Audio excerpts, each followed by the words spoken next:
Napahiyaw ang mga manonood ng isang aquatic show sa China. Pero hindi dahil sa tuwa, kundi dahil sa pangamba matapos sakmali ng malaking isda ang ulo ng isang mermaid performer. Makikita sa viral video ang paglangoy ng babae nang biglang pumasok sa eksena ang malaking isda na sinasabing isang Chinese sturgeon. Ang isdang ito ay maaaring umanong lumaki na hanggang 16 na talampakan. Dali-daling umahon ng babae matapos makawala sa bibig ng isda. Ayon sa mga ulat, ang babae ay isang 22-year-old Russian na 10 buwan ng performer sa naturang aquatic show. Agad siyang dinala sa ospital matapos magkaroon ng injury sa mata. Nagpapagaling pa siya sa kasalukuyan. Aniya, babalik pa rin siya sa pagpe-perform oras na maging maayos na ang kanyang lagay.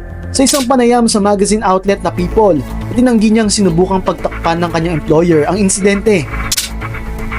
Para sa iba pang balitang abroad, sundan ang social media pages ng News 5.